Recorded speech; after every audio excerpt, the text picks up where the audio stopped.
Our guest today learned his first business lesson as a young boy watching the owner of a corner grocery store, his dad, cry when he didn't have a deli item for one of his customers. His dad rode his bicycle across town in blistering heat to buy the specialty item, went to the customer's apartment building, walked up to the fourth floor, delivered the order, and refused to accept payment. For a man who worked over 16 hours a day to satisfy his customers, failing even one was emotionally devastating. That image has never left our guest. He eventually immigrated to the US and graduated with a BS in psychology from Purchase College and an MBA in marketing from Pace University. Years later, our guest left the comfort of a high paying corporate marketing position to start his own marketing company, Ledaza Inc., as one of the ways he could honor the legacy of his dad's uncompromising devotion to customers. He believes that you can't consult on how to grow a business unless you've actually worked for a small business and done it yourself over a long period of time. He's also the graduate marketing professor and director of innovation and entrepreneurship at Touro Colleges Graduate School of Business. He has written two books. Are you sure about that? And he has a new book out now called How to Get the Most Out of Marketing, an action plan for small business owners. Without further ado, Zev Ash. Hello, Greg. It's a pleasure being here, and thanks for having me. Well, thank you for being here, Zev. Now, can you take a few moments and fill in the gaps from that intro and bring us up to speed with where you're at now and what's going on in your world today? Well, so one correction, I was a graduate marketing professor at Touro Colleges Graduate School of Business and a director of innovation and entrepreneurship. Last year, I resigned from the teaching position in the school, really to dedicate myself to working and finishing the book. The book has been a labor of life love for me. It's taken me 3 years to put it together. I thought I was ready to go, and the world of self publishing, and I'm sure some or many of the people in the audience either wrote a book or are contemplating writing a book. And I can tell you that self publishing is a universe unto itself. I did not learn enough when I published my first book, and there were two editions. I over relied on a publisher and all kinds of promises, just handed it off and waited to be famous. And of course, that didn't happen. So this time around, I immersed myself in the past 6 months in the universe of self publishing so that I can be an educated author and marketer as well. Interestingly, it is taking much longer than I anticipated.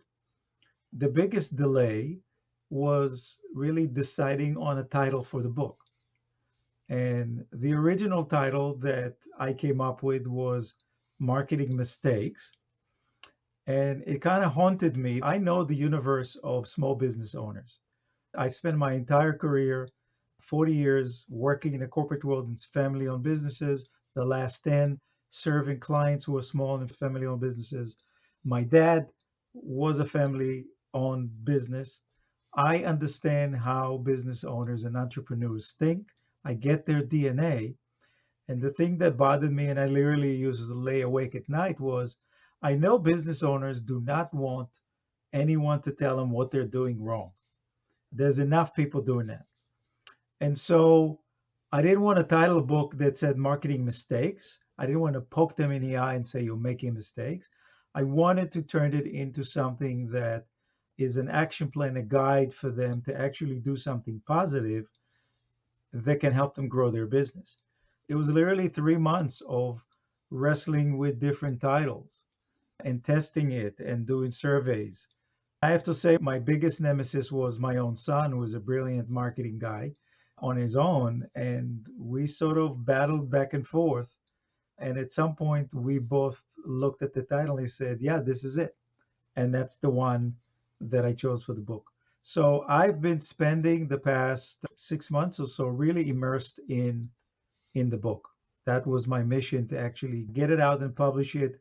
And one of the reasons why, even though I scheduled to publish it last year in 2020, but of course, COVID showed up. I kind of shelved the idea because that wasn't the right time to go tell business owners how to grow their business. This is the right time because as we begin to roll into life as quote unquote normal, my prediction was that every business is going to start coming out of the recession, coming out of COVID. It's going to be what I call in the book, and I call it in blogs and other essays that I write. It's going to be a street fight for survival for small business owners. Everyone is going to play catch up on the lost revenues and how they've been affected. Granted, I know some business owners, and I'm sure you do, who have made incredible amount of money during COVID. I think those are the exception, not the rule. And so all of the business owners that are now picking themselves up and beginning to get back to catching up and remarketing themselves, it's going to be a street fight. No one is going to give up anything. And so the book, the timing of the release of the book for me is perfect because I talk about missed opportunities of what I say overlooked business and marketing principles that every single business owner that I know is doing that. Maybe not all of them, but at least some of them. And the message I have for business owners is stop chasing the next best thing in marketing, those shiny objects, those easy buttons you can press, and boom, sales take off. It doesn't work, never did. And there are ways for you to grow your business, and it's right under your feet. So that's sort of like where I've been in the past 6 months. And as you know, and I'm happy to talk about it, we were scheduled to do this about 2 months ago, maybe no, 5 weeks ago, something like that. And I was a no-show, Greg, and which I never do. But as I told you later, I wasn't in a position to actually tell you I wasn't going to show up because a few days before our scheduled podcast, I wind up going to urgent care with off the charts blood pressure, which got me to the emergency room, which got me to stay overnight for testing. I had no symptoms other than feeling a little strange. To make a long story short, on the second day in the hospital, a CT scan and an angiogram revealed that my main left artery was blocked 98%. It's called the Widowmaker artery because when you hear about somebody that was super fit, had no issues, which was my case, that drops dead, that's it, the Widowmaker artery. So I got in, I checked in on my birthday, August 20th, and on August 23rd, I underwent a bypass surgery and unfortunately had to miss the podcast.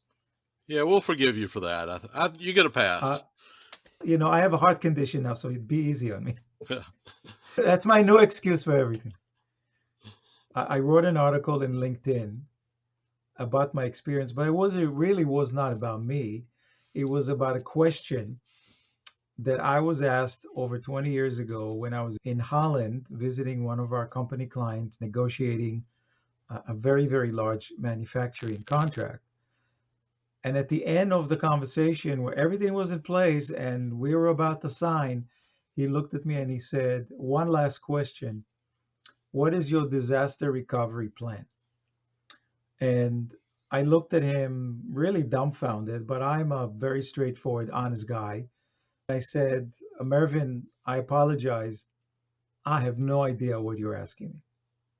Unbeknownst to me, interestingly, Mervyn, and I found out later, was a world renowned international quality and process expert.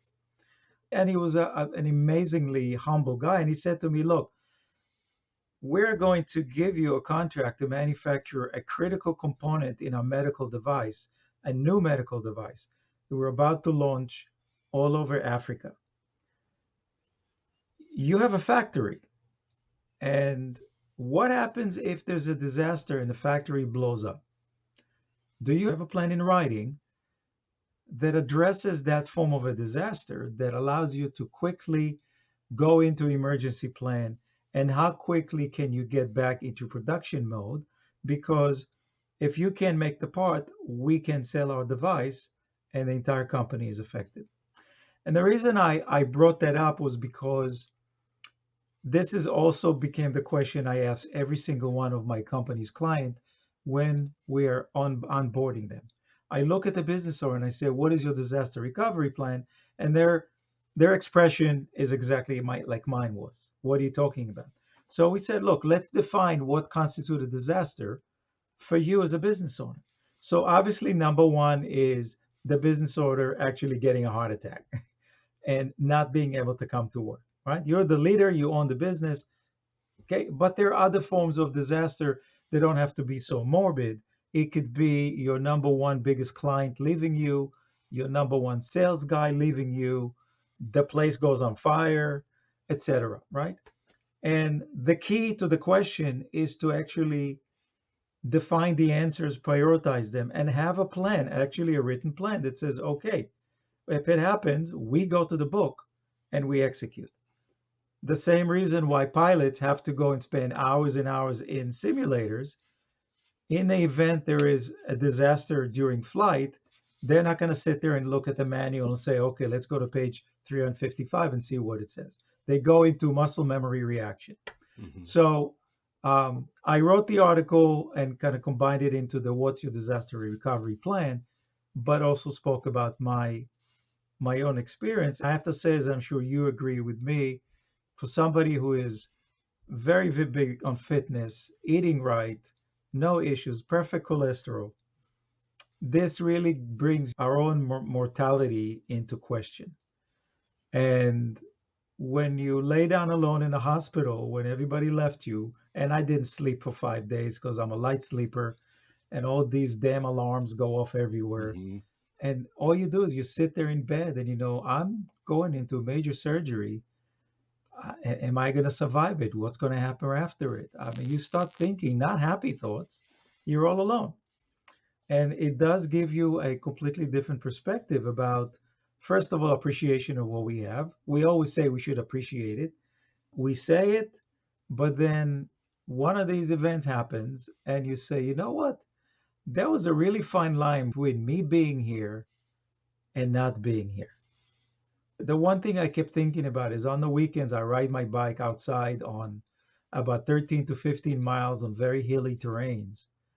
Uh, and I said, "Ah, it's not a way to go." It's like going downhill 30 miles an hour and just poof, there you go. So, anyway, enough about me. Well, that part. Yeah.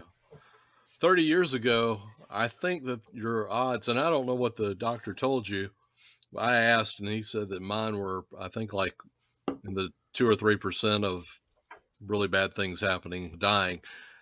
But I think 30 or 40 years ago, we would have been talking much higher, like in the 40 to 50% range, if not more. So it's just an incredible time that we live in.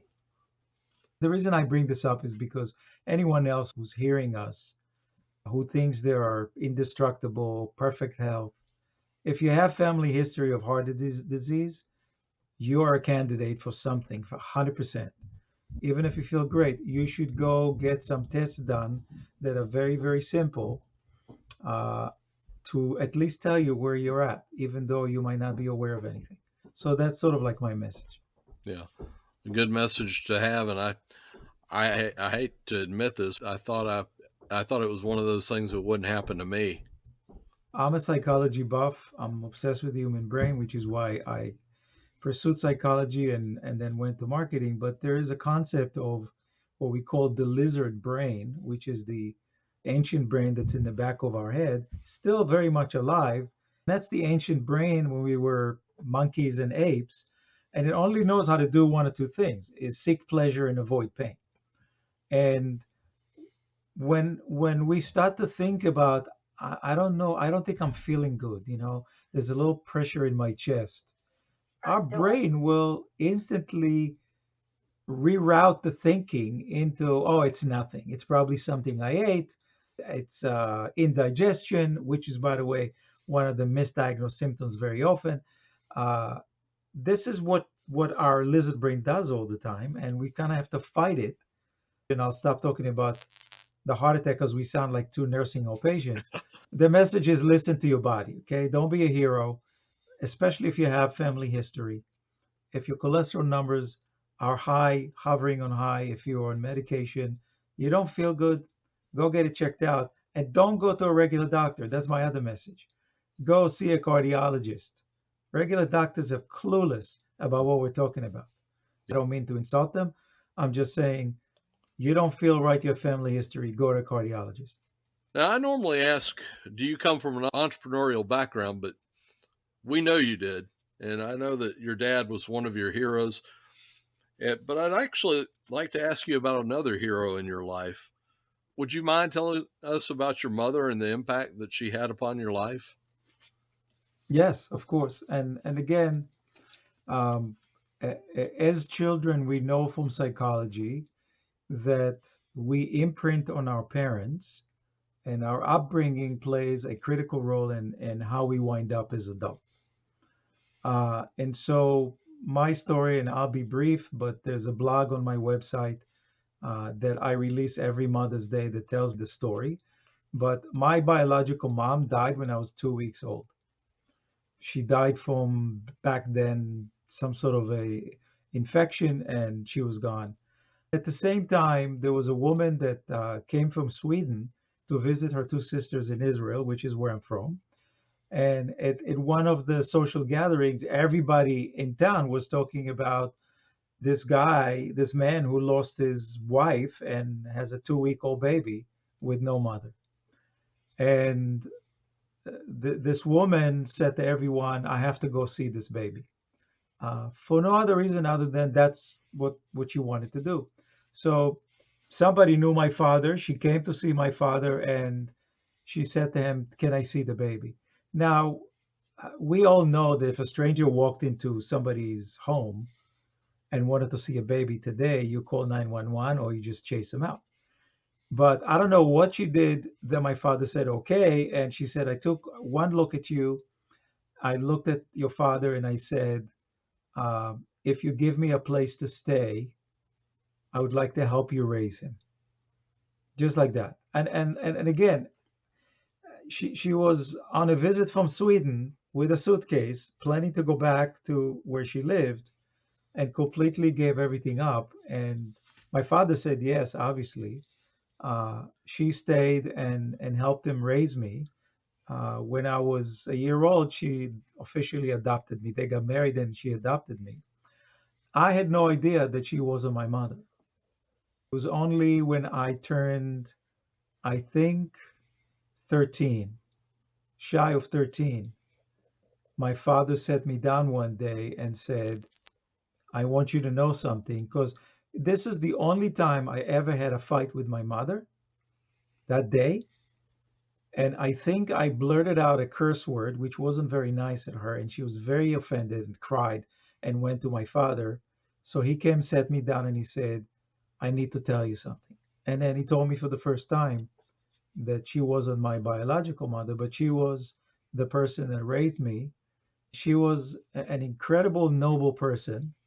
Her own history, she couldn't even talk about it because she escaped the gas train during the Nazi era. She was on the bottom of the train, able to breathe fresh air through a crack. Everybody else died on top of her. When they got to the massive grave, they dumped everybody into a pit and they left. And she spent the rest of the time living in the forest and sewers. She obviously emotionally was incredibly affected and wasn't even able to bring herself to tell me everything she went through. But the interesting part was this was Germany, and everybody in Israel who escaped Germany and lived there absolutely hated Germans for maybe justifiably so. My mother was completely different. She said to me, you should always say hello to your worst enemy. You should always respect them. I never heard a bad word about the Germans, anything. She was really incredibly noble. And every Jewish holiday, she insisted of bringing a stranger to our house to enjoy the meal of the holiday. So this is the person that kind of raised me because my dad worked in a grocery store from 4:30 in the morning till 8 o'clock at night. That's my mother's story. Okay. Anything I ask after that's going to pale in comparison and seem trite. So let's start with something trite and mindless. Your book has a number of football analogies and terminology in it. What's your favorite team? So I have to say,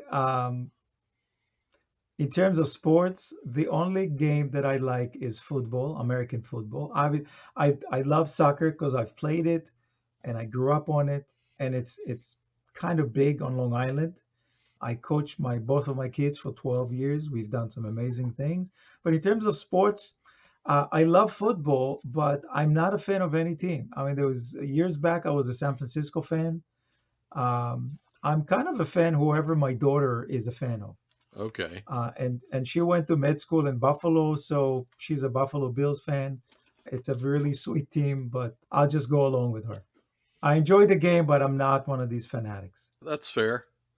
Now, in your book, you state that marketing has been getting really increasingly complex because of human decision making behavior, which is often not as predictable as we'd like it to be. Anxious customers make irrational decisions to just get it over with, like opting for the lowest price instead of value. Can you give us some more examples of this in real life? There are people out there, and sometimes I might not be able to help myself and go into a rant about the pseudo fake self-promoted marketing gurus, but there are enough people out there who claim that they figured out marketing. And for me, marketing is 100% human behavior, right? We all need customers. Customers are human. Humans make decisions. And contrary to the common perception that maybe we figured it out, we really haven't. And there's some things that we can potentially predict, but most of it, and I go into this in the book, um, the fake experts and the gurus, they never ever ran a company in their life, but they figured out how to use email and subject lines and maybe Facebook. So they come up with templated things that they say they work. Uh, the good news is they don't work. The bad news is people buy their stuff and they only realize much later. The thing I say in the book about marketing is actually really straightforward and a common sense discipline. But because of the complexities of the world we live in, meaning everyone who wants to be a business owner can. All you need is a laptop with Wi Fi, and you can create a website, and you can make up testimonials if you want, and you're in business. And so the universe is filled with competitors, some that we know and some that we don't know. The end result is that everyone that has a business that engages in marketing spews out stuff out there. And I call that digital noise. What's incoming to us as consumers and to our own customers is nonstop barrage, avalanche of crap. Buy for me, buy for me, buy for me. And the result of the overwhelming avalanche is human behavior. When we are confronted with too many choices, the lizard brain gets into action because too many choices means discomfort, anxiety. And so when we feel that, we do one or two things, right? Seek pleasure, avoid pain. So being overwhelmed and being anxious is painful. We want to get out of it. So if we have to make a buying decision, one of the irrational behaviors that many consumers make when they're under pressure, they'll just pick the lowest price. And the reason they pick the lowest price is not because it's necessarily the better product. It's because the decision comes to an end. The overwhelming stage now ended. It's a form of pleasure, right? I'm not anxious anymore. I have to make that decision, right? That's one of the typical one that we fight as marketers and as business owners all the time. No matter what business you're in, including mine as growth and marketing consulting for businesses, including any of my clients, when the first question somebody asks is how much do you charge, it gets you to shudder because it should not be the first question. And I'm not saying the price is not important, it's incredibly important, but it should never be the first question. And usually it's sort of a telltale sign when you deal with somebody who meets you for the first time and the first question out of their mouth is, what do you charge? I typically answer it with, Why does it matter? Because it seems like a stupid answer, right? Of course it matters. But why do you focus on price? And we try to understand, to kind of peel off the onion and get to, so why are you asking? And I have to tell you, in my business, more often than not, people ask that question because they've been burnt by so many fake agencies and coaches and people that claim to be marketing experts. They've been burnt to the tune of a lot of money, but they realize that they still need help when it comes to marketing. So the question is, how much you charge? If I told them that I charge $5,000 a month, they might run away because they don't trust me, they don't know me, rightfully so. But the memories of the previous burnout and the money that they sacrificed is driving that decision. My role, my goal is to get them to relax and say, listen, I don't want you to hire me. Let's talk about your business. Let's talk about what went right, what went wrong. Let's see if we can identify what were the issues, and then we can talk about it later on. What I try to do when I do this is to really get them out of anxiety mode into, listen, at the end of the conversation, and those usually I take at least an hour, at the end of the conversation, it's totally up to you. If you feel comfortable, we can continue. If you don't, you'll learn one or few things from me during the conversation, and I wish you the best, and that's okay. So this is the big one, Greg. It's the most irrational decision that comes out of that state of anxiety and the barrage of options and the burnout before. I can understand that about the lizard brain. Even with shopping, just going in and looking for a pair of khaki pants, there's too many options. So just kind of go with your gut feeling and get in and get out. And that's Yeah. probably why I'm not going to make the best dressed list anytime soon. But I guess a better question would be, what kind of value could you be delivering to me, Zev, after consulting? Because it sounds like you could So deliver, like, 5x or 10x. So if you charged 5,000 and I'm getting 25,000 above receipts, that would be a heck of a deal. so it's interesting. And even though I'm a polished, experienced marketing guy, I've made mistakes and bought some stuff from those other guys a few times, Mm-hmm. only to find out that they didn't know what they were doing. But this is the premise of all these pseudo experts that we see on YouTube. We see the webinars. You get the emails are like 3 miles long. They're brilliantly crafted. They're very smart copywriting. Their videos are, they stand in front of a fancy car that's really not theirs, and then they go into an open house in front of a mansion, and they film a few minutes. Their logic is exactly what you just outlined, right? Mm-hmm. These are real proposals, right? At the end of the webinar, look, let's say I'm a high-end marketing consultant and I want to charge $10,000 a month, which I don't. They prey on people like me and they said, listen, I've got a system that will automatically attract high-end clients to you. Here's a check, a monthly check to show you how much money I make. So to buy my system is $15,000, right? That's a lot of money. Mm-hmm. But think about this, Greg. How many clients at $10,000 do you need for return on investment for this 15,000? Your first client almost pays back the 15 grand. Mm-hmm. Your second client, you're already making money. So that's the logic. So I have to tell you that I never promise and I never use the same terminology that those other guys use.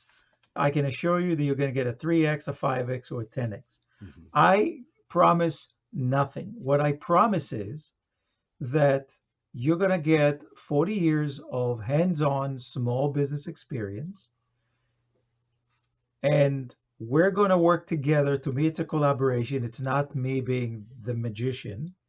We're going to collaborate, and I promise you that when we're done, your business will be much better than it was when we started, and you'll be able to grow your business.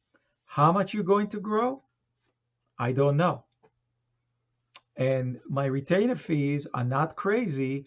They're purposely reasonable to give the business owner the comfort level that they can actually invest a relatively small amount of money. I am a disciple of my mentor is Seth Godin. I've come across him over 20 years ago. I've watched every word he said on YouTube. I have every single book of his. Some of them are autographed and endorsed by him. One of the early books that he wrote was Purple Cow. And I am a huge believer in Purple Cow, and I watched my dad do it without knowing anything about marketing.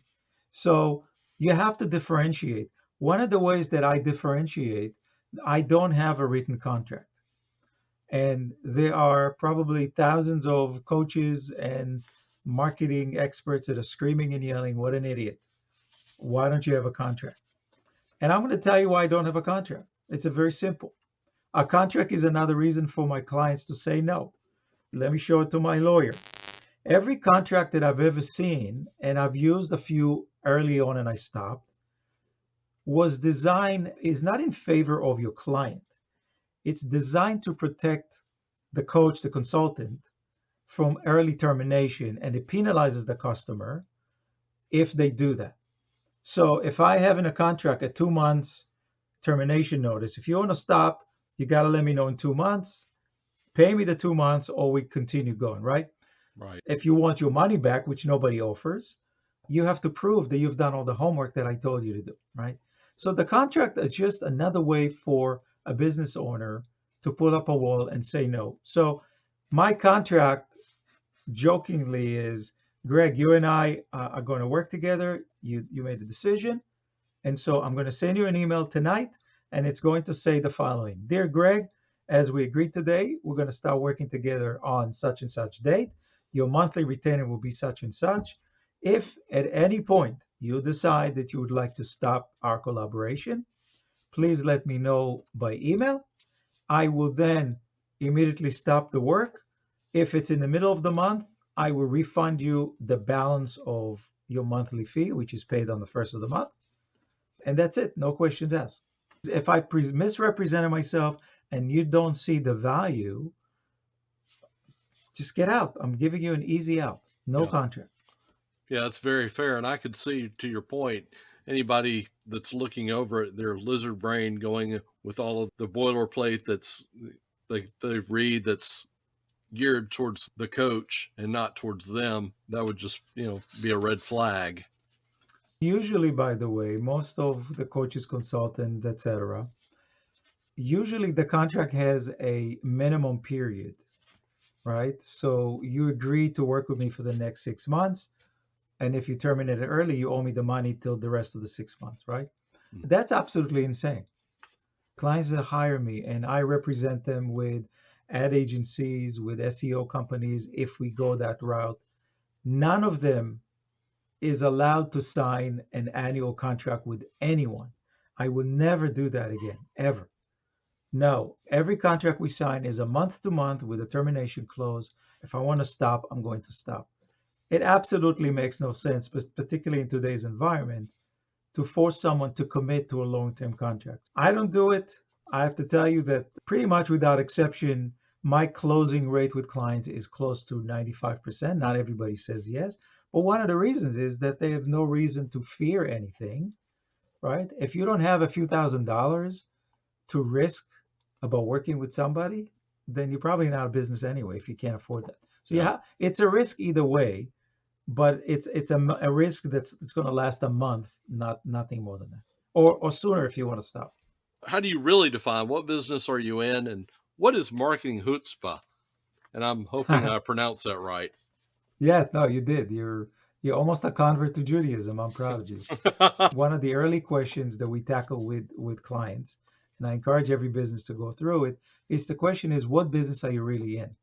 And it's not something that I can give you a templated answer, because it really depends on the business, and we dig through every aspect of the business, particularly customers, the different customer segments, the competition, every single competitor. You have to understand the universe that you are catering to in order to define what business are you in. So in the book, I give a couple examples. The best example that I use in public speaking and in workshops is JetBlue Airlines, which most people are familiar with. So if you go back to when JetBlue came on the scene, they literally took the air travel world by storm. Everybody was talking about JetBlue. You get on a plane, you fly, there's a TV and a seat in front of you. You can watch TV while you fly. People are nice to you. If you want an extra bag of pretzels, the flight attendant will smile, give you another bag, not give you an attitude like some of the major airlines. All along from point A to point B, nothing but great experience. So, what did the JetBlue founders answer the question, what business are we in? Right? So when you ask somebody what business is American Airlines in, some of the answers you're going to get are they're in the airline business, they're in the flying business, they're in the transportation business, or an answer that people give me very often, which is wrong, they're in a customer service business. Customer service is not a business. It's something that we do. So those are the typical answers, right? Airline, transportation, flying. And the answer is absolutely not. And they nailed it. They understood something that all the major airlines missed all along, despite their size, their resources, etc., and their brand. And one of the things that the JetBlue founders sat around and talked about was, what is it about flying that needs disruption? What is it about flying that makes it an unpleasant experience? And for most of us, almost everything, right? People hate to fly because they're scared floating up at 37,000 feet, hoping it doesn't fall, getting to the airport, checking in your luggage. It's too big, it's too heavy, standing online, going through security, waiting for the plane. Then there's a delay. And then you sit in the plane 2, 3, 4, 5, 6, 7 hours. It's boring. Yes, they had TVs up in the middle and you have your earphones. Sometimes they don't work. And then you have the seat in front of you. And just as they serve the meals, the guy decides to recline his seat just right into your tray of food. It's just miserable. And so they said, what can we do to disrupt that? And they came up with a solution. Brand new planes, TVs in the seat bucket, a training in a culture that serves customers, but in a way that's willingness to serve, not just because I have to, not because it's a job. They trained everybody from the flight attendants to the ticket agents to the pilots who greet you when you come on the plane. Everybody's super friendly. Then you watch TV. Then you could get some food. Let me explain what chutzpah is. It's sort of like having the guts to do something unheard of. So if I went to a bald guy and said, excuse me, can I borrow your hairbrush? That's sort of like chutzpah, right? Because he's a bald guy. He's not going to carry a hairbrush. So with JetBlue, the marketing chutzpah was at the end of the flight, can you imagine the chutzpah of the airline to ask our passenger to clean up the plane so that they could do a quick changeover and take off for the next flight? So I'm a full fare paying customer. I'm paying to fly your plane, and then you're asking me to clean up, right? That's chutzpah. And people are doing it willingly. People love it because they understand that for JetBlue to keep their pricing so competitive as they were and to continue to grow and to continue to be available for us with a good experience, then yeah, nobody ever says, how dare you ask me to do it? You clean up. They do it. They do it willingly. So the answer in a JetBlue case, the answer to what business are we in, we're in the travel experience business. Okay, not transportation, not flying, not airplanes, but travel experience. And that's what they identified as the disruptor that's going to change the industry. And they did. A lot of companies copy them today, but this was the JetBlue marketing chutzpah. Now, you talked about Purple Cow earlier, but in your book, you mentioned a noise business versus a Purple Cow. What is a noise business? Can you go back over the Purple Cow, and how do you position yourself as a Purple Cow, and how do you earn the right to get noticed? So the way that I explain Purple Cow, the way I used to explain it to my graduate students, imagine that you're a customer and in front of you is a very thick cloud of fog. And there are a whole bunch of people in the fog, but you can't see them. And everyone is screaming, buy for me, buy for me. That's sort of like marketing in the 21st century, right? Everybody's screaming, everybody's promoting, everybody's emailing, everybody's posting on Facebook, everybody's doing the same exact thing. So the end result is that digital noise that come at us as consumers. And then you say that, then who do I pick? They all sound the same. Oh, by the way, since website is one of my areas of expertise, they don't just sound the same, they all look the same. You go to every website, it's all the same crap. It's all about them. Buy for me. I'm the leading company in my industry. We have 150,000 years of experience. We are experts. At the end of the day, who cares? It's your words and you talking about yourself. What you're missing is, do you know me? Do you know the customer? Do you understand what I'm about? Do you understand my needs? Or the reason I showed up at your website because I have a problem I need to solve. So Purple Cow, the way Seth Godin talks about it, is if you drive down a country road and there are cows on either side of the road and they're all brown, you're going to keep on driving. But if all of a sudden you see a purple cow, you'll stop the car. And today we're going to go out. You're going to take your cell phone. You're going to do a selfie with the purple cow. You're going to post it everywhere you are. And you're going to say, wow, look at this, a purple cow. So what I tell my clients, what I try to do for myself is that every business should strive to be the purple cow in the industry. You have to be different. In the cow example, it's different by the way you look, but it's not just about the way you look. You have to be different and better. And that's a very, very challenging, difficult process in digging to the core of your customers and truly understanding what is it that they need that other people don't give them. Now, thinking back to the experience that your dad had with the lady that wanted the specialty deli item, had there been Mhm. cell phones back then, he might have gone viral for that. And as it was, she probably told several of her friends, you know, I'm sure that she was so shocked by my father's not just delivering her the meat he didn't have, but also refusing to take payment. And she probably told everybody in the apartment building. But you're right, if this was today, she would be posting stuff all over the place mm-hmm. and sharing it with people. 100%. Giving stuff for free is not differentiating. Okay. I think giving stuff for free is bad business. That's my own opinion. But at point where you might have a conflict with a customer, the win-win is to satisfy the customer. That's the only win-win. Mm-hmm. So they come back and buy from you. If you want to be right and prove the customer wrong, okay, so it's a win-lose. You won, you lose, the customer just walks away. And my opinion is that today we just can't afford to lose any customer. Now, you made the claim in your book that marketing is not an expense item. Can you expound on that for some of our listeners that may think otherwise? I think even to this day, many people approach marketing as necessary evil, right? You have to spend money because it's marketing. Everybody does marketing, so you have to spend money.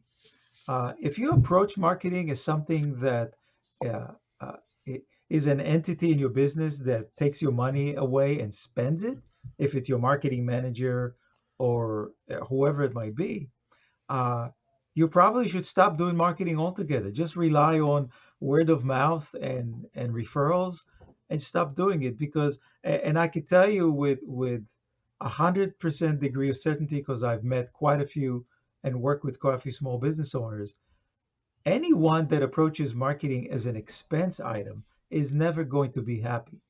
They're never going to be satisfied. The message that I have for everyone, and I think it's in the book as well, free marketing doesn't work, right? It's a pay to play discipline today. And again, so you say, okay, so why are you saying that? Well, I'm saying it because everybody is doing the free marketing. Posting on Facebook is free, right? Sending emails every day is free, right? Doing tweets is free. There's stuff that we can do that doesn't cost us money necessarily, but everybody's doing it. So now you've got that cloud with everybody inside screaming, buy for me, buy for me. If you want to be seen, you have to pay. And you have to do Google ads, and you have to do Facebook ads, and you have to do Instagram ads, and you have to do what I do with my clients. I push them screaming and yelling, we're doing direct mail again. And they don't want to put the stamp on it. Why put a stamp on it if I could send an email? No, email goes to junk. A nice, beautiful direct mail piece is going to be seen by your customer. And guess what? There's a lot less competition in people's inbox today, like mailbox, than the email system. Does email work? Yes, it still works. But direct mail is a home run. You just have to get over that mentality of why spend 58 cents on a postcard if I could just press send on an email. Okay? It's not complicated. Your email is going to wind up in the promotion tab or in junk. The 58 cents is going to be seen by your customer. Now, will they throw it in the garbage? Of course, some of them will, maybe. But the ones that don't are your new customer or repeat customers. You also talk about people really leaving money on the table when it comes to their website. And you talk about the three E's, which I believe are marketing, sales, and customer service, the three engines of Yep. growth. Before I get to the website, this is the theme of my book, and it's the theme of the work that I do, and it's how I was able to be very successful in growing multi-million dollar businesses in my own career, in a corporate career. And I do this again with our clients. This is the only way you grow a business, by a combination of three elements. I call them the engines of growth. Three elements that work in sync: marketing, sales, and customer service. So the role of marketing is to generate leads. The role of sales is to convert leads to customers. And the role of customer service is to take those paying customers and hold on to them for dear life. Don't let them leave. When I say in sync, I mean that the salespeople work with the marketing people, the customer service people work with the salespeople. It's not a adversary relationship. That's the root of all evil in many corporations. Everybody points fingers at each other, especially when things don't go well. When you have those three elements or three groups of people working hand in hand, you have an incredibly powerful business. And many companies just drop the ball. They focus on the marketing piece, which is leads, leads, leads. Why do you want leads? Because I need new customers. Okay, so leads and sales. You can't neglect the customer service piece, but they all have to stay together. In terms of the websites, when I say they leave money on the table, the website is, I call it the DNA of your business, right? People, no matter what you do in marketing, no matter what you do as a brand, all roads lead back to your website. And this is the one place where you have 3 to 10 seconds to engage with a visitor and convince them that you are the purple cow, that you have the solution that they're looking for because you understand them. And most websites miss the point because they think it's about them. And everything is about we, we. We are the leaders, we are the experts, we. And then look at my product and look at the new version of my software. It's all self glorification and nobody cares, right? I'll take me as an example. I don't particularly believe most of the words I see on websites. I'm looking for other verification that this is a real business, not testimonials, because I don't believe those either. I'm looking for ways in the content of the website that shows me that I'm dealing with professionals and that I'm dealing with people that truly understand my needs as a customer. That's the proof. So When you miss that 3 to 10 seconds opportunity to engage with a customer, potential customer, once they leave, they're never coming back. They're gone. Now, when you think about the money you spent driving leads to your website, and then they come to a shitty website that self-glorifying your company, or it's a digital brochure as opposed to a place that people can interact, then yeah, you're not just leaving money on the table, you're completely giving up an opportunity to grow your business and get a return on your investment for the money you spent to get them to the website. I liked your simple math approach to customer complaints and retention. Do you mind explaining that for our listeners?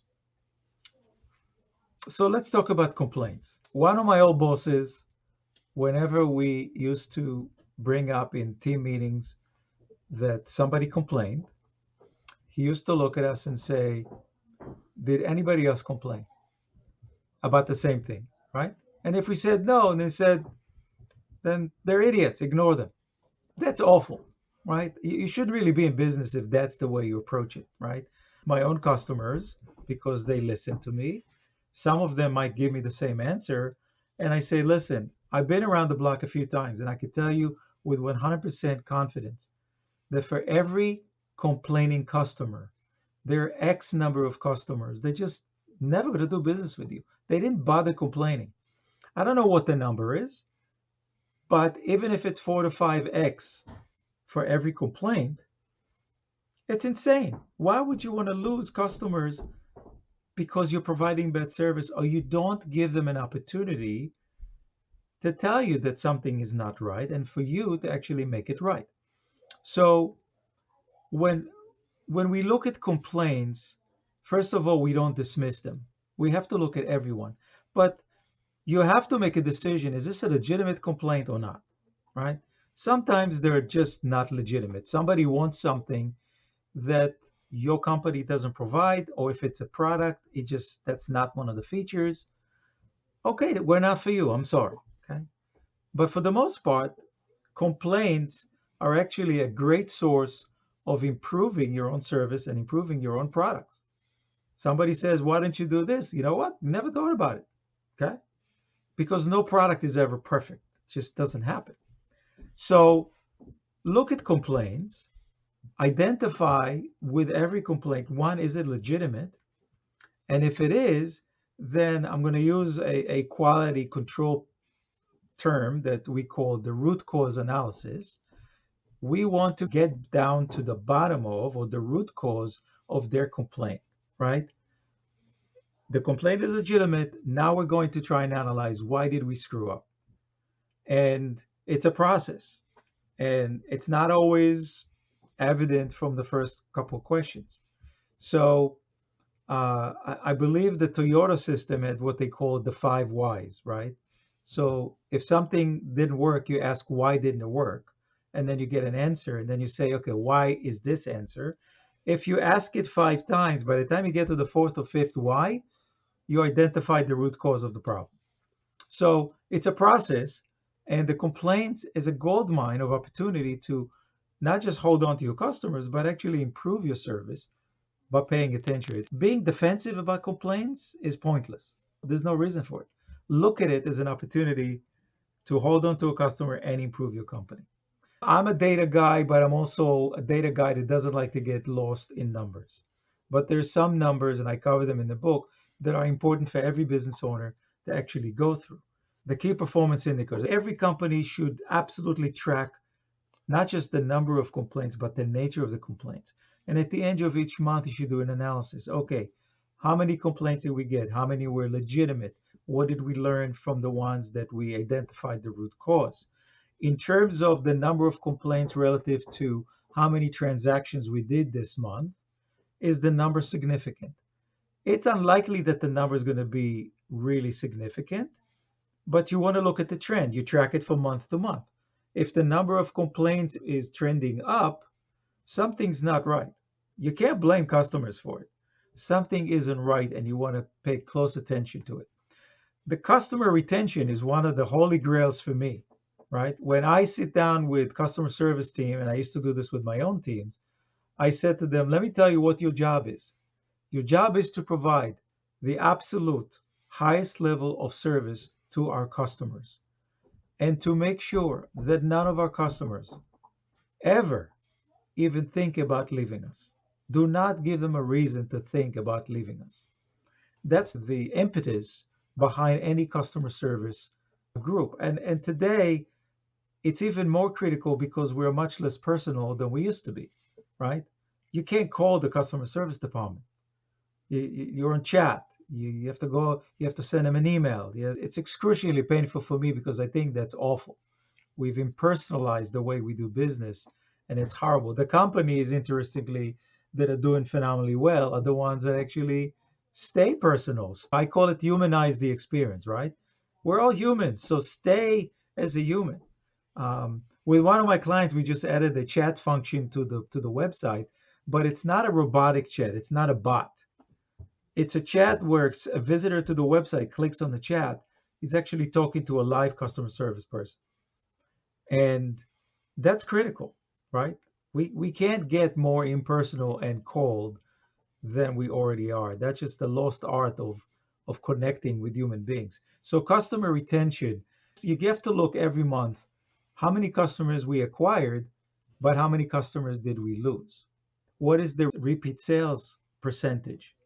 And those are critical numbers because if you're starting to see attrition, you're starting to lose customers, especially if you're in a consumable business where people buy consistently, those are really big alarm bells. They need to be looked at right away. So retention, again, like I said before, I consider losing an existing customer nothing short of committing business suicide.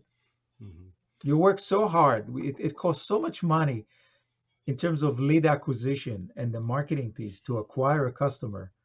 Why would you let them go? Why would you do anything to let them In your book, you give the example of a company that has over 600 customers, but never reaches out to them to thank them or explore what go? else Yeah, they might do for them.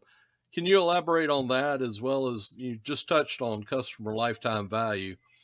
And how yeah. often should you reach out to customers and how? That's one of the things that I talk about in the book. The steps that I cover in the book of how you grow a business are basic principles of smart business. It has nothing to do with any fancy technology or Web 2.0 or bots or artificial, none of that stuff, right? Not that it doesn't matter, but first do the basics. Get your company to operate like a Swiss watch. They still make them. They're still phenomenally reliable. And when your company operates like a Swiss watch, with all the pieces work and are in sync, then you can start exploring other ways to go to the next level. But every single business owner that I work with misses many of the steps that I mentioned in the book. So you you grab randomly any business owner in the street and you ask them, what is one wish you have for your business? And what are they going to tell you? They're going to tell you, I need more customers. I need more business, right? Everybody wants new customers. And I said, okay, so what are you doing about it? Well, I'm spending money on marketing and I'm yelling at my salespeople. I said, how many customers do you have in your database? 600, 1,000. When's the last time you reached out to them? You mean an email promotion with a discount? I said, no. When did you last time you reached out to your customers, the ones that decided to buy from you, that are loyal to you, and actually say thank you? When's the last time you actually picked up the phone, called randomly some customer and says, hey, thanks for being a customer. I appreciate your loyalty. Oh, by the way, is there anything else I could do for you? Or do you have any ideas for us to improve our service? We'd love to hear from you. I'm talking about real conversations, not a stupid survey monkey that you're going to send to customers that have no time to answer. Pick up the phone, talk to them. Okay. You want to do a survey on Facebook and ask customers? You could do that. Not the same as actually speaking to your customers. Why is that important? Number one, they'll tell you what you're doing wrong if you're doing anything. They'll tell you what you're doing right, which you can enhance. They might give you ideas how you can improve. And the thing that I mentioned in the book that I've seen in 30 years in the corporate world, I can't tell you, Greg, how many times I've proven this. It's not even a theory. Your existing customers are the last ones to know how much more your company does. They came to you initially with a problem and they bought something. You might have four other things they can use. But because we never reached out to them, we never asked the magic question, is there anything else I can do for you? Is there anything else you're challenged with that maybe a company can help you with? We don't ask them, and so they don't know that we can. And this has happened to me time and time again when I traveled with our salespeople, and sometimes traveling to another country, and we sit in front of a key customer, and we say, look, thank you for your business. Can I give you an updated presentation about our company's capabilities? And it never fails. The person looks at us and said, I had no idea that you do that. I thought you only do this. As a matter of fact, I just issued a PO for $50,000 to another company. I'd much rather give you the business. It's incredible that this happens all the time. So it part of an untapped gold mine that every company has is your existing database of loyal customers, right?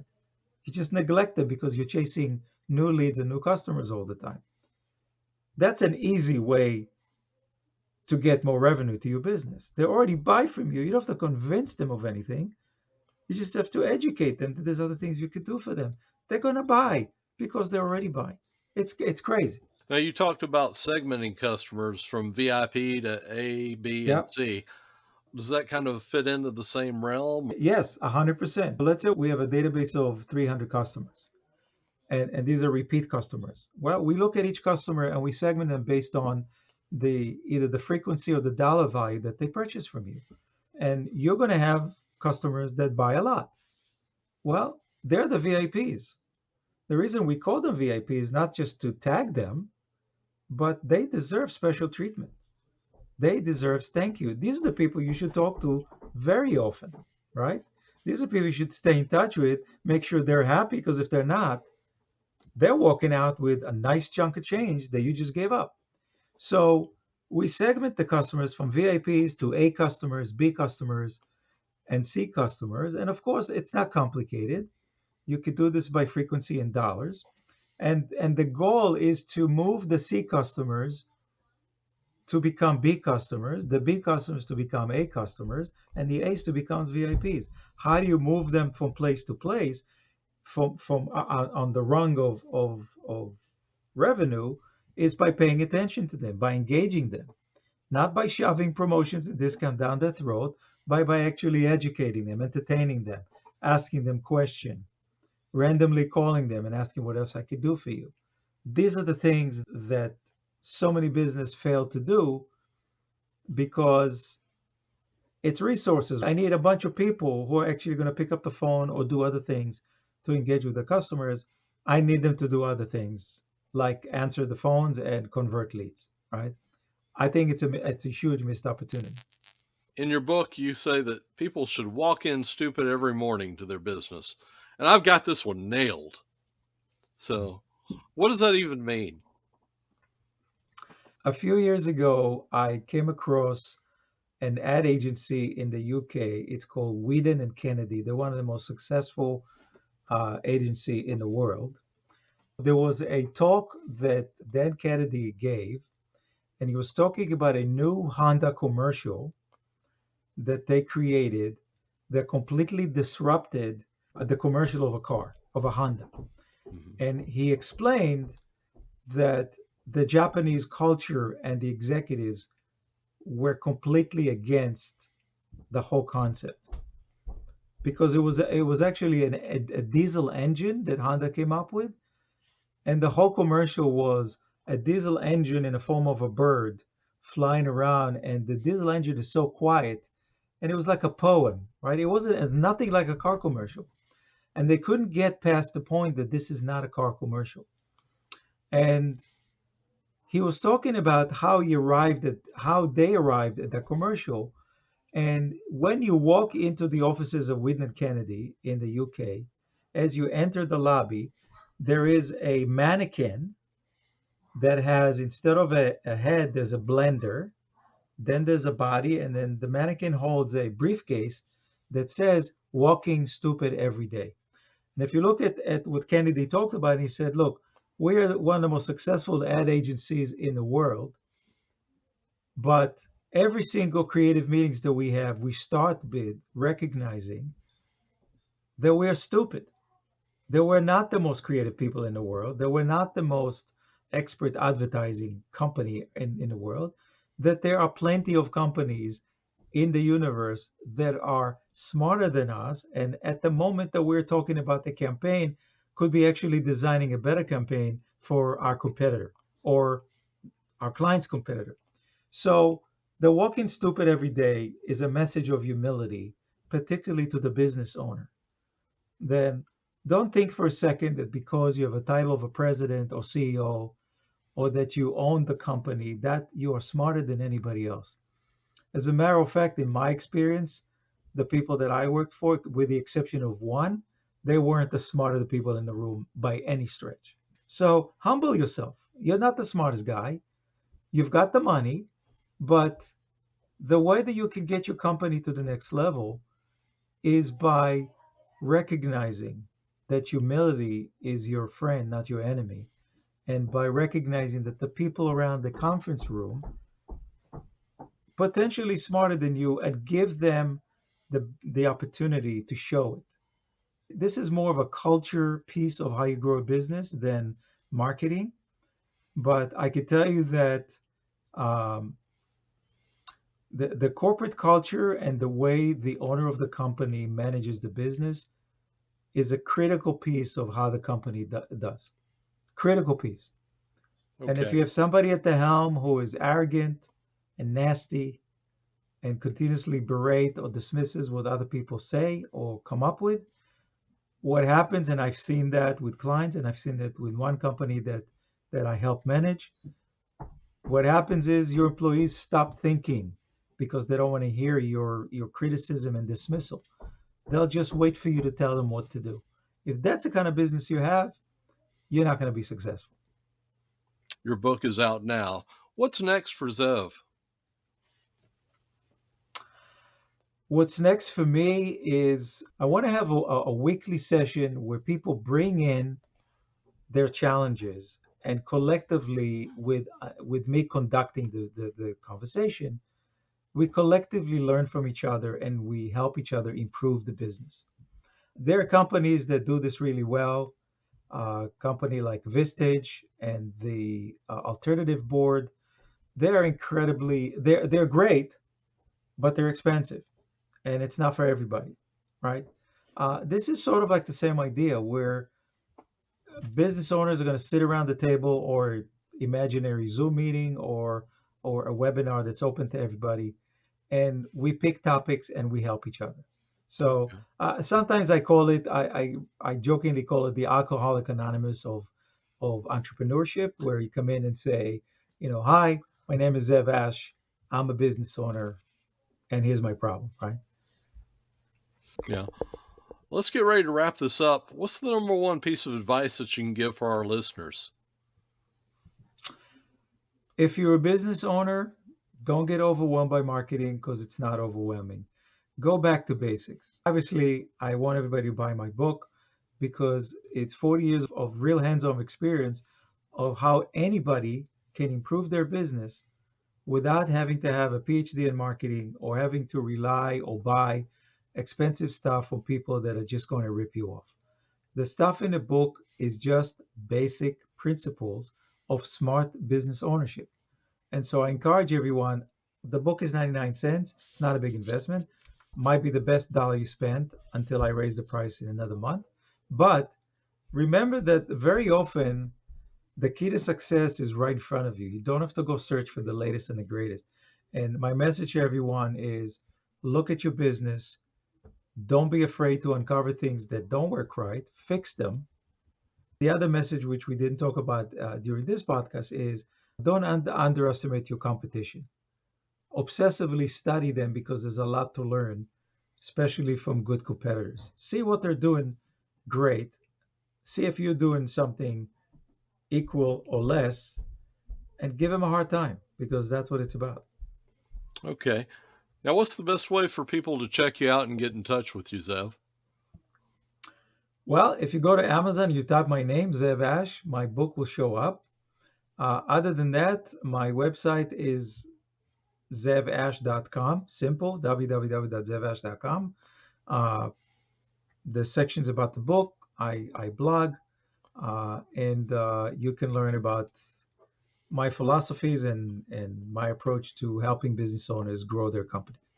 Okay. Well, that's a wrap. Thank you, Zev, for being a guest on Entrepreneurs Over 40.